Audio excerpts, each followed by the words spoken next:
Okay. Oh my God. All right. Oh, wow. Yes. Srikant, you can't stay still. Of course I can't. What are you talking about? This is life. So anyway, this is all fault of Louis Sullivan. So folks, welcome. Let me go ahead and get started. I'm going to mute everybody. All right. So this is going to be very, very challenging meetup. So I'm going to explain the format and then I'll get started. I'm going to be reading from this book, Autobiography of an Idea. There is a chapter called Face to Face, okay, which really summarizes the entire philosophy of Louis Sullivan. Ideally, I would like to go through the chapter and then just go to the breakout rooms so that people can talk about it behind my back and bring back all the questions that they have. And then we'll deal with all the questions at once. But I'm afraid that it's going to be too long. So we will see how it goes. I might give places in the middle to have comments. Try to keep your comments very brief. Focus on trying to just understand what Louis Sullivan is saying. Don't try to make commentaries of your own in this initial part. You're welcome to talk about your views after the breakout rooms, okay? But now just try to understand what he's saying, or you can ask questions. So you can ask questions or clarifications, okay? Or any comments about what you find interesting. But in any case, try to keep it short so that we can cover, because I want to finish this in less than 3 hours. I'm trying to do it in 2 hours, but I want to finish it in less than 3 hours for sure, okay? Last time I was trying to do it and I could finish half of it in about 2.5 hours. So we're going to have the same problem today. All right, so let me get started. Welcome everybody to 52 Living Ideas. This is the second installment of Louis Sullivan and my diagram. So first, let me take a minute to talk about my diagram. You know, whenever I try to integrate a thinker into the diagram, I measure them by how much they transform the diagram. And this is, Louis Sullivan has had the maximum impact on me. So he has transformed the diagram, and I've not even begun to apply his ideas systematically. This is just an impressionistic way of going. And if you look at the change in the diagram, essentially it has become more living. It has become more fluid. It has become more flowing. That's the difference. You can see that it's a spiral. Now, there are many aspects of these diagrams. You can see that there are all these colorful things, but really the core here is the difference between this center, the living center, and the periphery, which is not living. So this is the difference between what is living and not living. That is the heart of what Louis Sullivan is trying to communicate. What is living? What does genuinely living mean? And that's what this circle and everything inside it represents. You draw in everything from outside. You let life break in on you. This is the life breaking in this direction. And then you break out from the core of you. So there is just like a cell interfaces with its environment, your life interfaces with the environment. But your life has a nature. It has an identity, just like a cell has identity. That is really the core difference. If you focus on this circle and what is inside, it's like fire. It's like it is a cauldron of a lot of activity taking place. That's where living is happening. There is tremendous connection. There is spiral movement. There is back and forth movement. By the way, these circles are very interesting. They're supposed to represent that you are basically embracing the center here. Imagine you're embracing a person. You're embracing your ideal. You're going to it one way, and then you're listening to it the other way. So and you can go it along one of these axes, let's say devotion, and you can get wisdom out of it. So each of these are paths to the center and paths away from the center.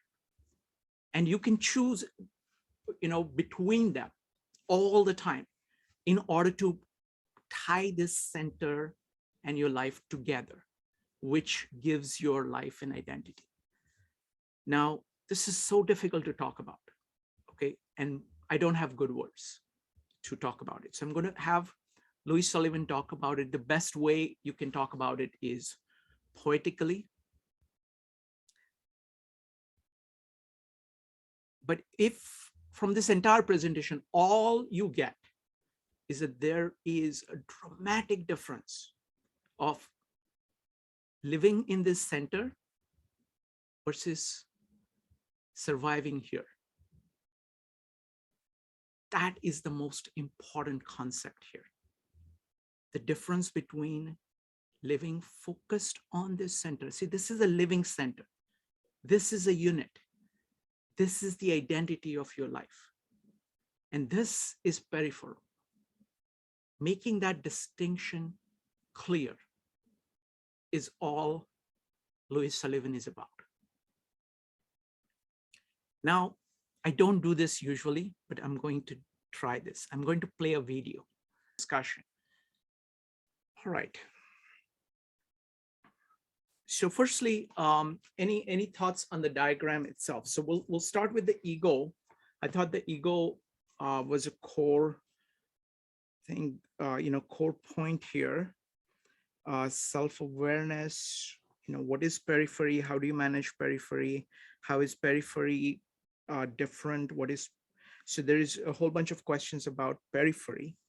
There's a question about powers and values. There is a connection between form and function. So let's start with ego. So the concept of ego in Louis Sullivan is roughly equal to the Atma in Bhagavad Gita. It is your spirit.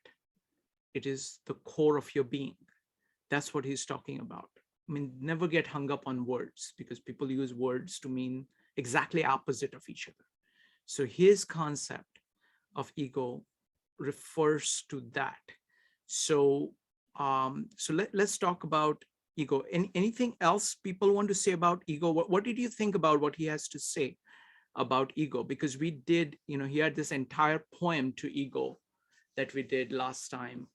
This was on the weekend.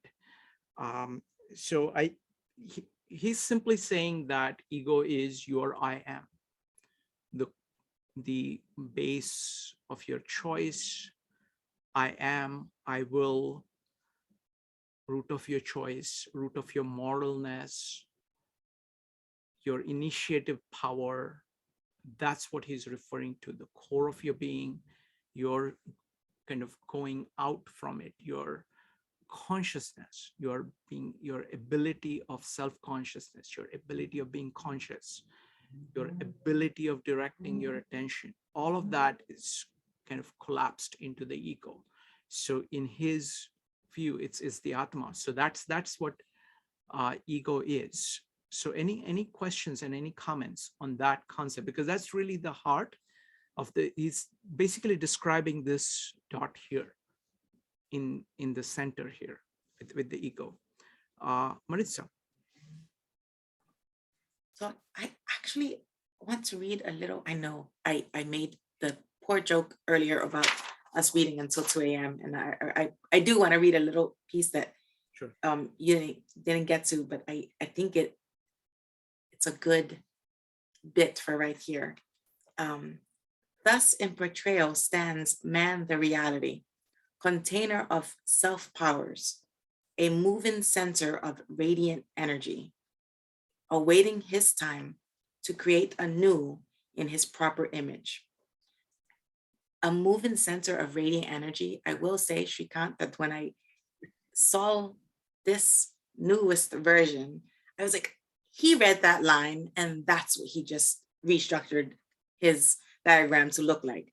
I love the addition of the spiral, because to me, I look at the spiral and I didn't need you to read the concept of the I am for me to see it here inherently in a way that you didn't see it quite as much. It also speaks to this iterative process that we've been kind of dancing around in so many different philosophies, the idea.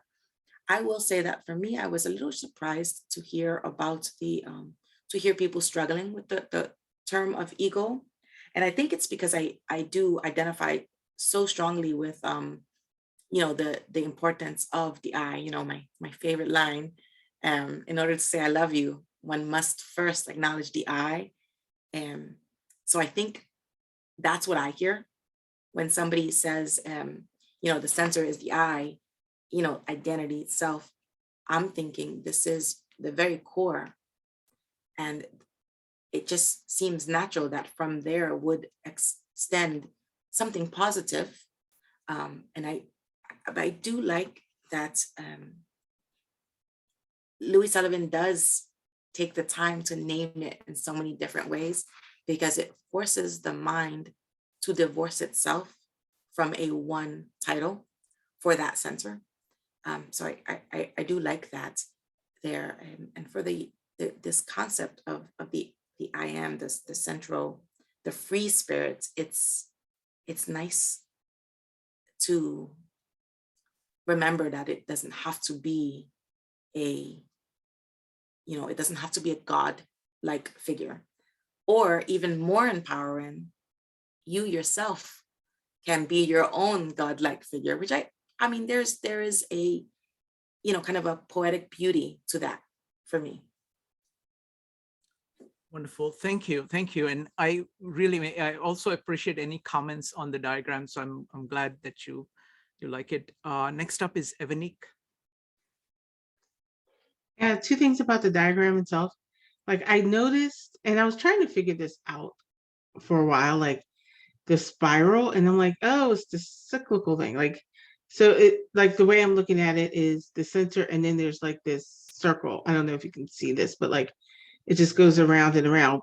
Besides the circles around each of the words. Yeah, that one. So I think like the spiral into the center, but you can also spiral out of the center. But the second thought was, when, I don't know if you know this, but as a little kid, there used to be this toy that had all these different colors. It kind of looked like this. And yet Maritza knows what I'm talking about. And you blow on it and it moves, like it moves in a circle. And when Maritza was talking, I was thinking about that, because I'm like, the only way you get it to move is if you blow on it. And so you got to like kind of blow into this little stick. It's like a plastic stick with all these little, so you blow on it and then it makes it move. And I was thinking, with this diagram at the center, it is you that's making it move. It is you that's giving it life. Like you being the person, the ego, the center, the God in you. And they're talking, Maritza was talking about, like, what if you are the God? Well, in the Bible and in other texts, the God is in you. So you are, in a sense, you are a God, because the God is in you. So if the God is in you, is what making this model move. And like you said, they're all integrated. It's you that's doing that. And when you make the choice to blow on it to make it move, I just thought that was just, I like that in the model. So thank you. Yes, exactly. So you blow in the center here in this case, and everything moves as a result of that. that's where you're kind of initiating action. And it is happening with just like the point that Maritza is making about you have to be able to say I in order to say I love you. That is true of each and every, it's like you can't have devotion unless it is saying you're saying I. You can't focus unless you say I. You can't create beautiful things unless I say I. So it's wisdom. It applies to everything. Next up is Rupali, followed by Joe. Rupali. So Shrikant, about the diagram, I like the dotted periphery. Yes, that was thanks to you, Jang and Brian. There are several points that were made, and see what I try to do is that I listen to things and I try to say, okay, what is the way it's, and I can't immediately incorporate anybody's ideas directly because they have to kind of pass so many different things. The aim, and this is the thing that I came up with finally, was the reason for having it there is to say that there is a direction towards depth. Like you can just disperse, it's like a direction towards entropy, which is exactly opposite as compared to direction towards the center. So there is that direction. At the same time, the point that I think Jang made and Brian made is that the darkness is much larger than this thing. So it can't be like a closed loop. So it has to be, so that's why I kept it open so it can kind of go through. The point that Rupali made is that it was too thick because it was taking away the attention. It was competing for attention for the border of life, which is not right thing. You just have to know that there is a way down, but the way down should not occupy the same place in your consciousness as the identity, the limit of your identity, which is what this is. So it's all three of your ideas combined, but go ahead, Rupali. Well, great. I love the dynamic movement in this form, in this diagram. Okay, let me add, Rupali, I hope you don't mind. I'm going to keep. No, I don't mind. Yeah. So it is interesting. So if you look at the previous versions, right? I first kind of added movement outside on this and I kept the center the same. And then I said, wait a minute, the center cannot have less movement than the outside. I really like this movement here because this movement in the periphery is in two directions. You're saying that everything that you see in periphery actually came from the center. And in order to keep the center alive, you have to be taking in everything. You have to let world break in on you. You have to learn everything that is outside, but you have to structure it. You have to kind of filter it. You have to integrate it into your life. So that's why I really like these in both directions. And if you notice, it is landing up like this. Previously, I had like petals, which were not as dynamic because it was not showing the direction. This is what is happening is that this is going and then it's going to go along this line.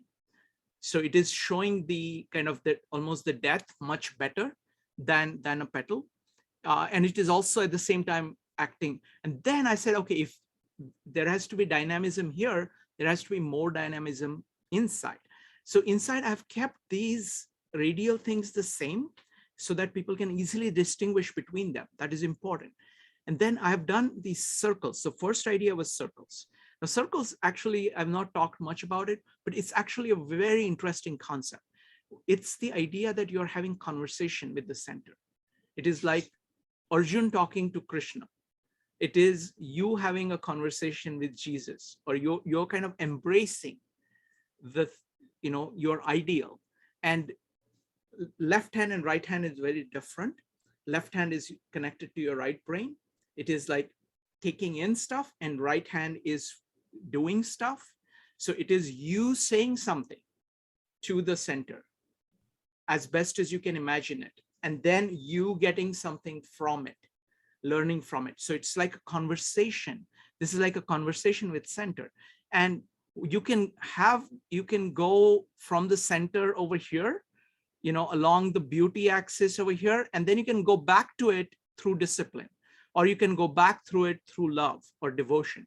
So it allows you to kind of mix and match what you're taking in from the center and what you are acting towards the center.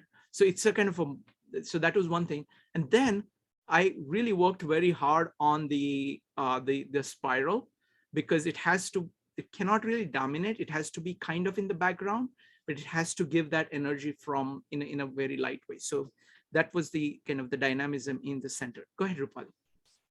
Great.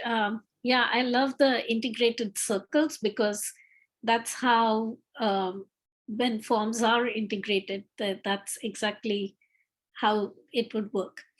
And in some cases, some forms would be a combination of 2 of those circles, or 3 or 4, depending on the form itself, or the function itself, rather. The second thing is, if you're in the periphery, you're going faster and faster, and you'll be thrown out in the darkness. Like, when we look at this as a very quick glance, you can see that force throwing you out in the darkness. So that was one thought I had. And then, the Sudarshan chakra has similar shape and similar form. Of course, it has many more petals, or many more segments, 108 segments, I think. Let me just interrupt. I really like your point about that. If you in the periphery, you're going to be thrown out, because there is no other compensating force. It just goes out. Like you're here, you're just going out. What is happening here is that there is just so much things bringing you back. So there is a centripetal force. You keep falling into the center, then you keep going out and you keep coming back. So just that, and the amount of action here is much larger. This is like a unidirectional action along one axis, whereas this is so many kinds of axes interacting with one another. Rupali, more? So those were my observations that I wanted to share. Thank you. Wonderful. Thank you, Rupali. Great observations. Next up is Joe, Zheng, and Laura. Joe. One of the things that I think is really important to note is this idea of consciousness, and how that fits into this whole diagram. Mm-hmm. Because we've talked about the idea of values, and the fact that you actually know your values means that you're acting with a certain level of intention. Sure. Let me make one point here. Sure. Value and virtue is the same relation between form and function. Value is what you're getting. Virtue is the action through which you're getting it. So this is very much focused on virtue. So all this action is primarily, these are all virtues that you're pursuing. Right. And as a result of it, you're going to produce values. And values are the forms that you produce. And the values are valuable only to the extent to which you're able to use them to continue to pursue virtues. And the moment they stop serving that, then they become kind of go into the periphery.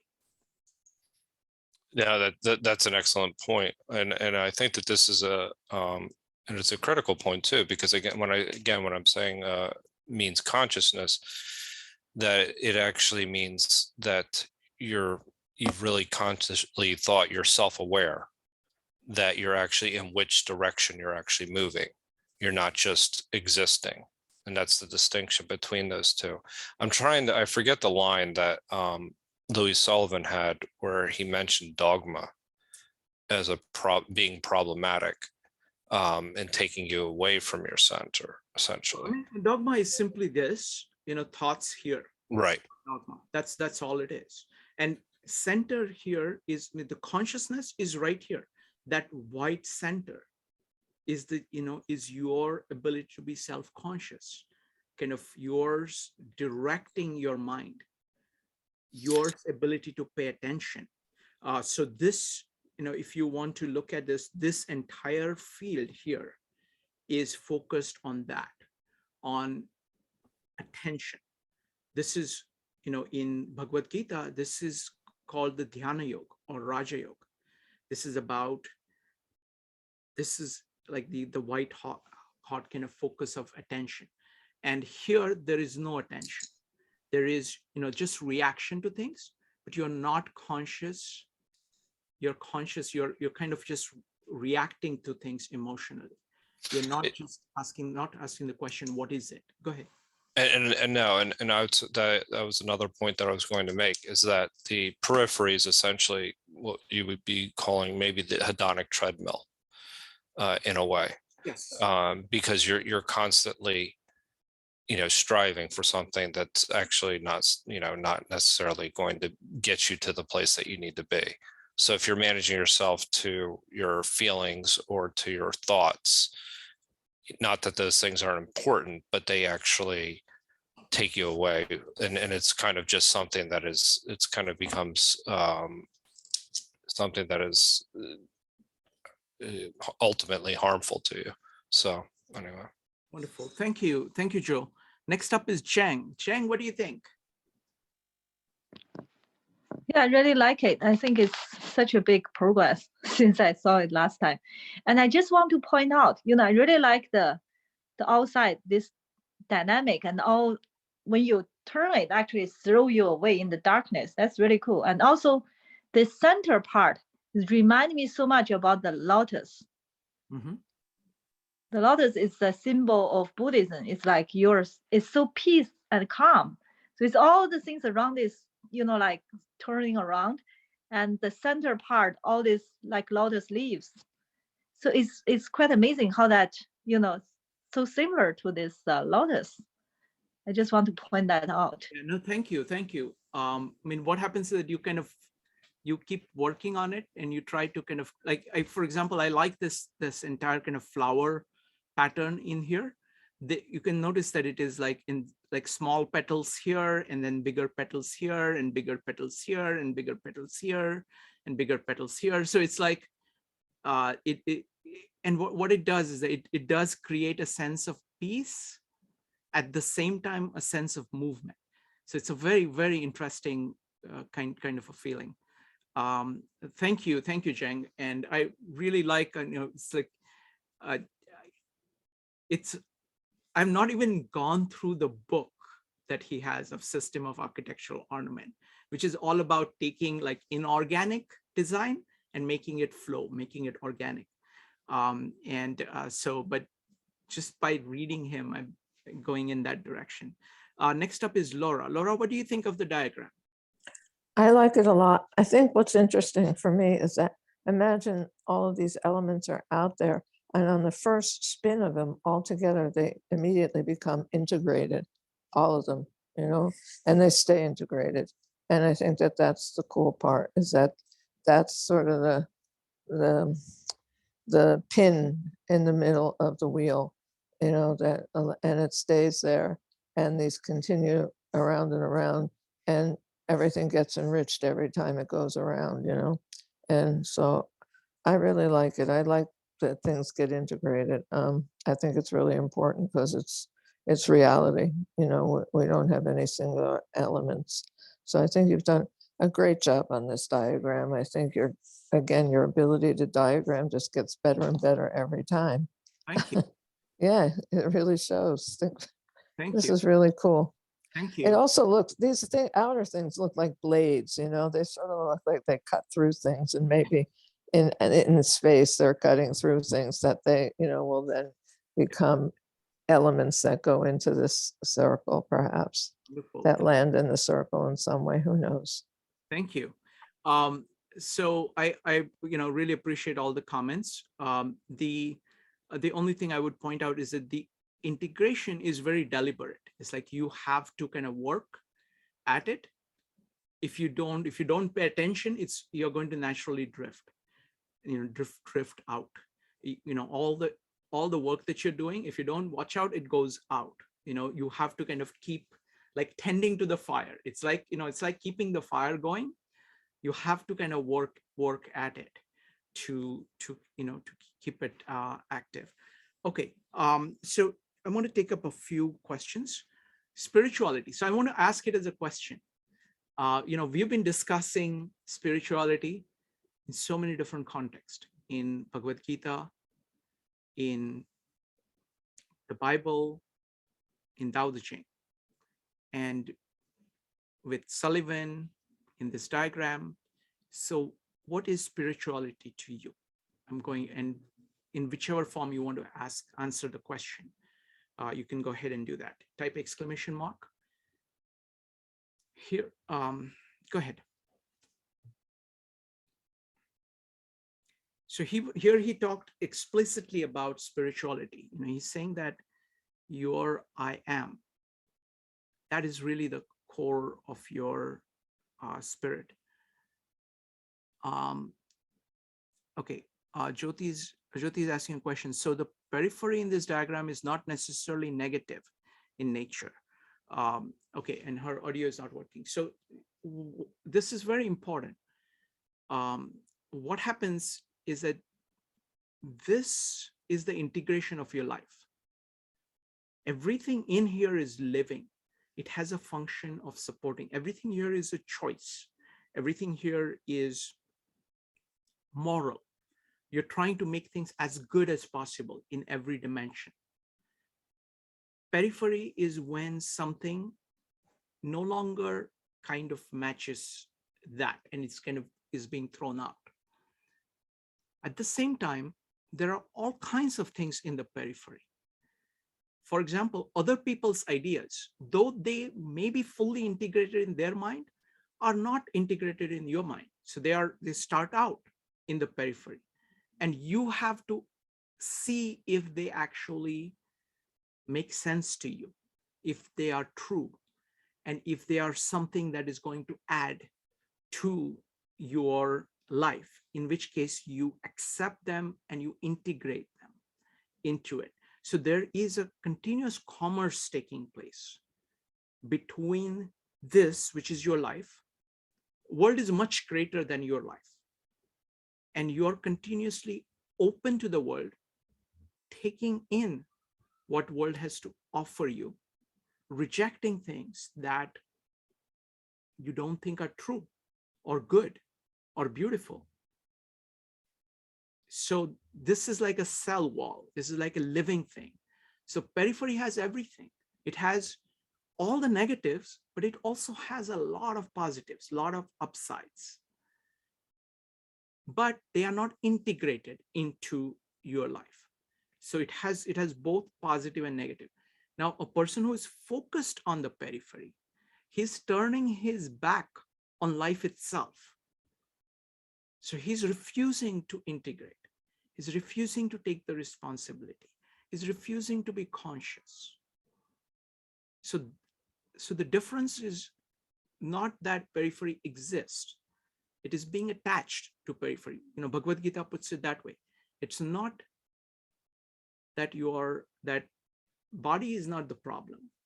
Interaction with the world is not the problem. Being attached to things is the problem, and being attached to something and forgetting the core of your being. That is the problem. Next up is Joe, followed by Maritza. You can talk about either this question or spirituality. Joe.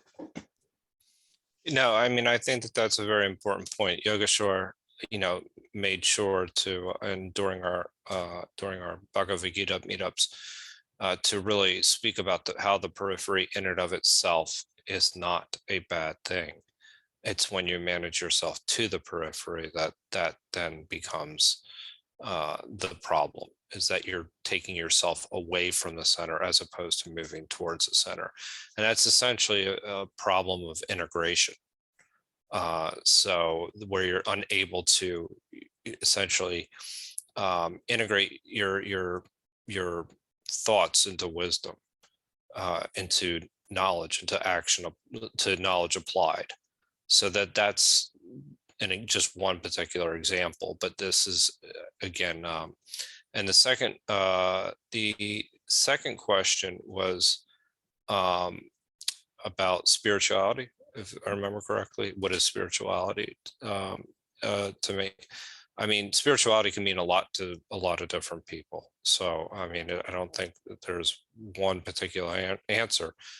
For me, in studying the Gita, that's where kind of moving towards your center, um, and understanding, following the God in you and seeing the God in everyone else, that allows you to live in harmony with everyone else. So I think that that's a higher level of spirituality, because you recognize not only your self-worth, but you understand what that means and how that relates to everybody else. And I think that that's a spirituality that allows you to act in a way that is essentially in the best interest for all. You see people completely different. And then you start to see God in everything, as the Gita has taught us. And I think that that's, for me, spirituality. That's how this fits into this particular diagram fits into my my definition that I'm coming up with in a couple of minutes. Yeah, It's a deep thing. It's a very deep. excellent point. Next up is Maritza. I wanted to mention that, an interesting way to me to look at this concept of the periphery and those items most closely leading towards the periphery is if you look at this as a flower, or, even, if the leaves of a flower are the showy petals, they're pretty, they're what calls the attention, but usually what they're hiding in their center is actually the very almost literal life force of the being that is this flower, this plant. Usually the stem, the pistule, that's hiding within the flowers. So if one never stops to consider beyond the pretty colors, you miss the actual gold, the seed that's within. So I just thought that was just another imagery I wanted to put out there for people. Yeah, As that's for- beautiful. That's beautiful. I mean, that's the beauty of life. And Louis Sullivan gets this and does this all the time. Like, that life actually is, starts with this seed, starts with the core, which kind of, this is efflorescence, this is stuff coming out from here and expressing itself in all these myriad forms, but all of it is coming from there and it is expanding from there. So beautiful. Absolutely. And they need each other, the flowers, the petals need the seed, but that seed, the right before it becomes a seed, it needs the protection of the flowers. So it's just another way to think it's neither good nor bad. It's just, it's that it takes, and that slides me into what would be my concept of spirituality. What it would mean to me is it's the idea of, it's that movement. Like, I really like hearing about anything that emphasizes that so many things are neither inherently good nor bad, and that what's more important is to not stand still. If I were to look at what I would view as my spirituality, it would be that. It would be the constant search for that which has meaning. That's where I would place spirituality for me. With walk forward movement, walking forward with respect to those which come along with me invariably. Thank you. Wonderful. Thank you. Thank you, Marisa. Next up is Brian and Penny. Brian. So I think, first of all, I think this is an amazing image or chart. It's really captures so much, and also not, I would say, not too much. Some things in each of these different philosophies and wisdom traditions, some of these things can't all be captured. If you tried to capture them in this thing, it just wouldn't work. But the spirituality to me is this, the integration, the power to integrate and the actual integration that's illustrated by this chart. And since other people have talked about, what this kind of looks like, I want to share too, the image that I've kept coming back to as this, it just occurs to me over and over again as I look at this. And that is the sun, the blazing, churning sun.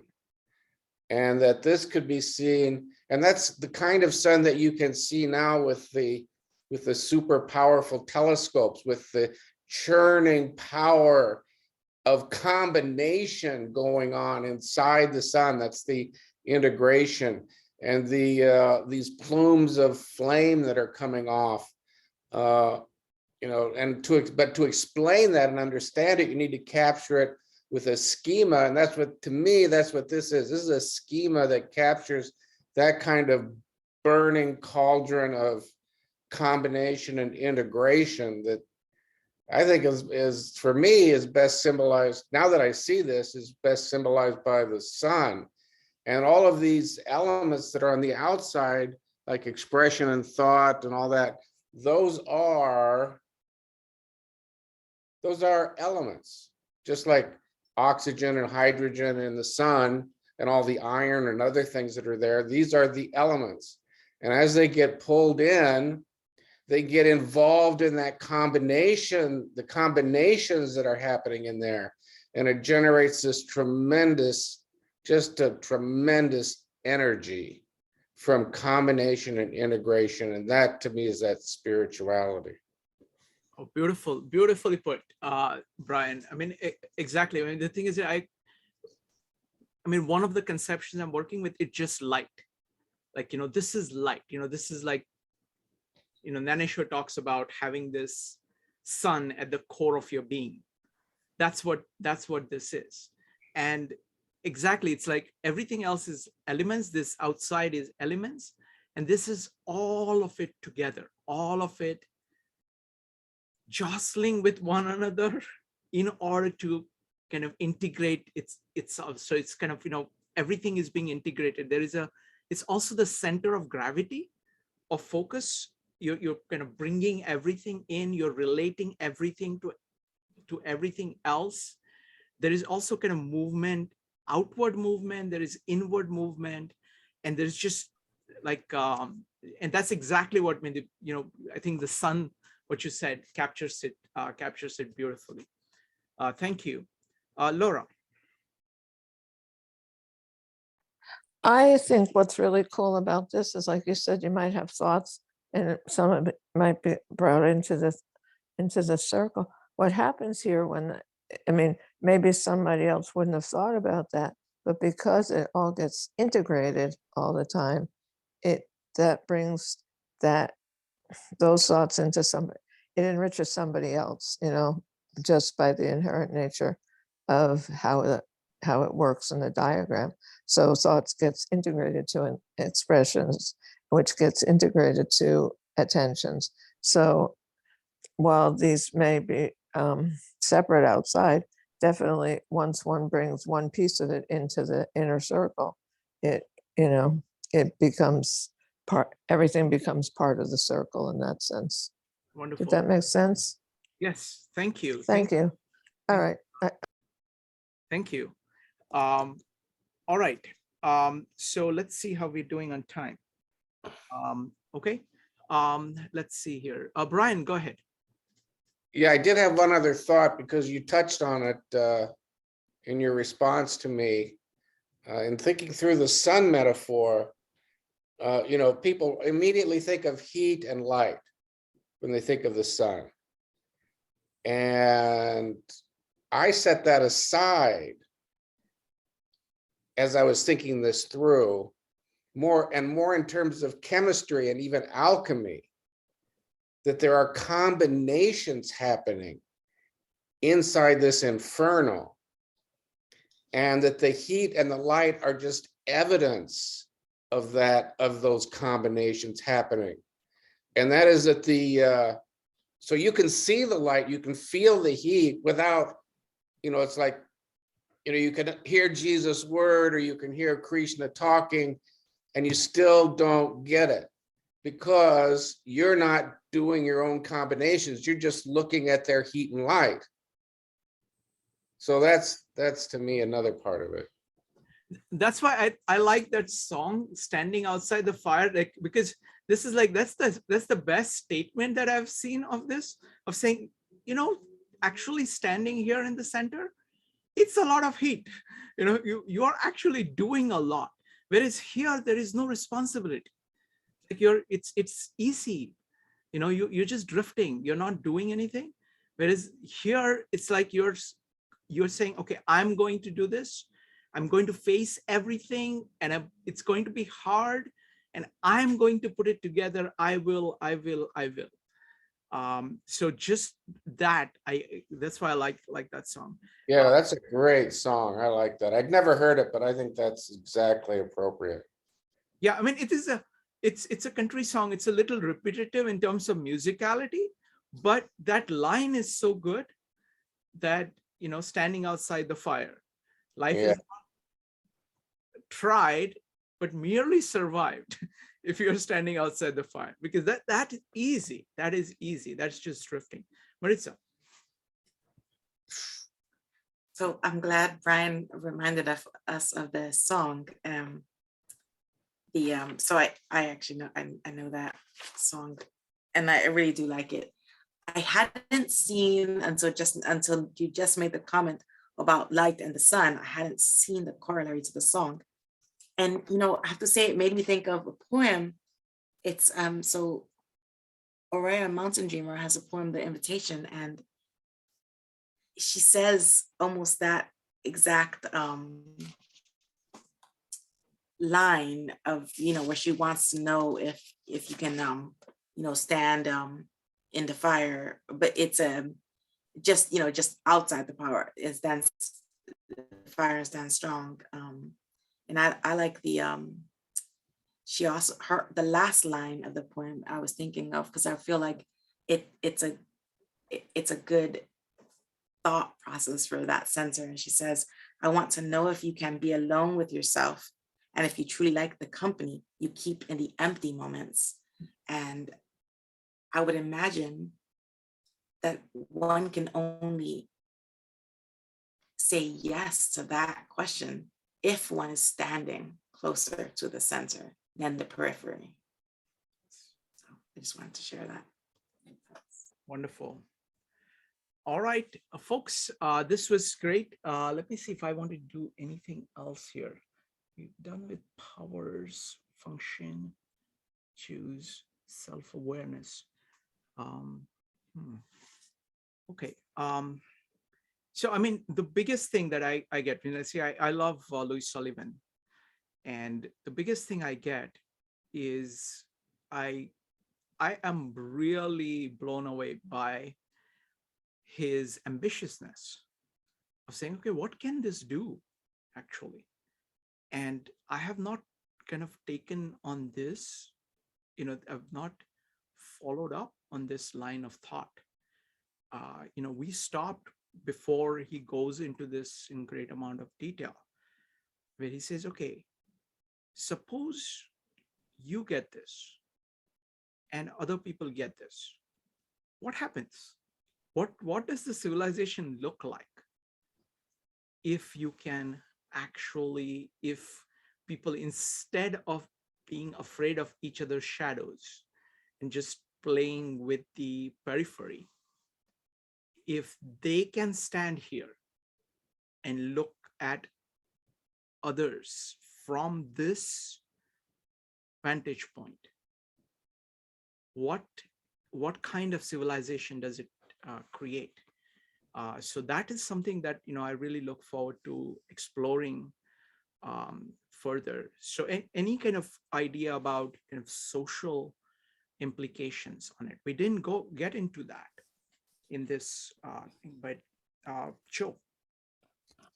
No, I mean, that's the most critical point as far as I'm concerned, is that that's where he was talking about the idea of sympathy.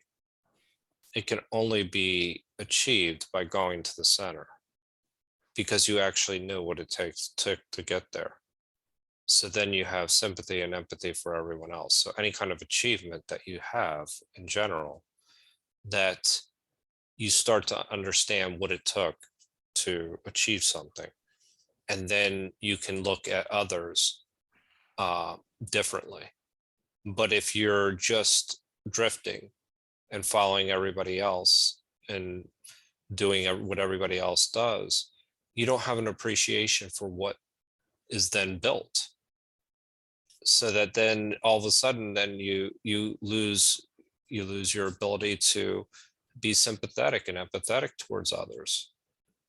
So that your ability to be able to actually connect with others in an authentic way only can be derived from moving towards actually sacrificing and doing something. And this is where the idea, when he was talking about the idea of doing an autobiography of an idea. So this is that's, to me, that's the most important part of them all, is the ability to, you're going inwards to look out. And so anyway. This is my kind of quick version Nice. of trying to figure out the interaction between people. So if you look at this, this is your Atma. This is what Namaste is. You're saying the God in me greets the God in you. This is your identity. This is the identity of the other person. This is their entire life. So this is what you're trying to protect when you're saying all men are endowed with life, liberty, and pursuit of happiness. This is what it is, this boundary. And you're actually interacting a lot with stuff here. So we are, the kind of externals. So so it's very interesting to kind of figure this out. Because I think it lends itself to that. Go ahead. I think a straight line in the middle would actually just call it out a little bit more as to between the two. I don't know. I still have to work on it. This was a very quick version. It's pretty good. Of saying that there are these three things. You can, for example, connecting between this is the I-thou relationship of basically between this one and this one. Whereas when you're doing I-it relationship, it is this. It's like a it trade outside. So that's like the I-it. But there is a lot more to be done on this one. So this is my kind of, but I do want to, I think this is, what Louis Sullivan does with this question is quite amazing. Jen. Yeah, this is quite interesting. I think your graphic skill is quite amazing. I don't know what program do you use, Photoshop? I'm thinking, most of the time they actually, like you said, interact at the outer circle. Yes. So, in that case, you can shine the light there and the inside is darker. People don't communicate from inside. Then when people do communicate, then that's kind of lighting connected and the outside is more darker. So people more pay attention. So that's the contrast between the two way of interaction. I think that's quite amazing. Yeah, it's very interesting. Thank you, Jen. Brian, did you have something? Yeah, I like Joe's idea of authentic connection. And you did start by asking how to, how does it work, and also how to picture it. I think you can do it on 2 dimensions. This is a kind of a 3-dimensional, but put the 2 next to each other.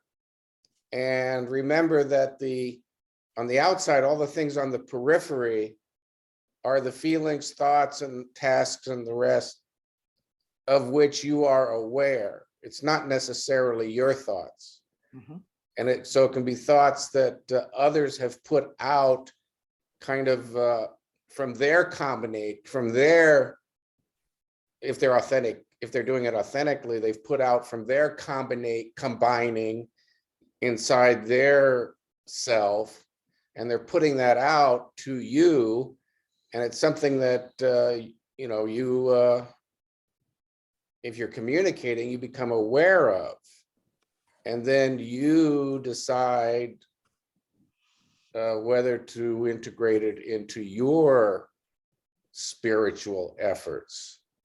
And you may or may not. If you don't, then that's a valuation of one of the ideas that you became aware of. And the idea you became aware of doesn't make it, just because you're aware of it, doesn't make it your idea. It could come from someone else. No, beautifully put, Brian. That's really, really profound, because it's kind of, you know, what you said actually respects what each person does. You're saying you have an integration and you have produced this.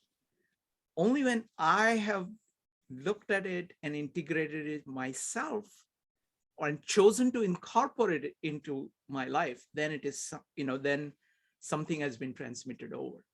And that's a choice. So there is all of, you know, you have the limited ability of converting what you have into something outside that people can actually convert into and assimilate it into something that they have.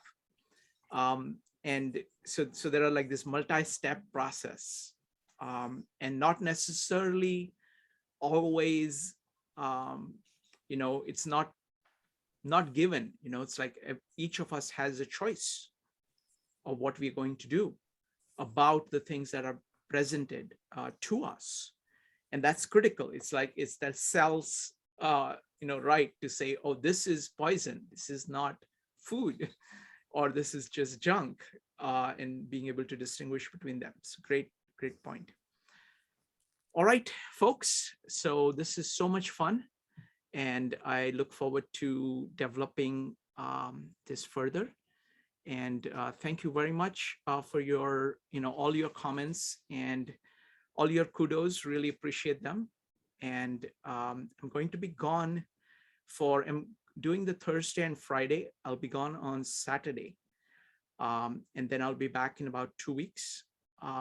Next week, we are going to have a meetup on Wednesday. We're not having a meetup on Monday and Tuesday. We're going to have a meetup on Wednesday and Thursday, and possibly Friday. And then we're going to have the full week next week. So that's the plan.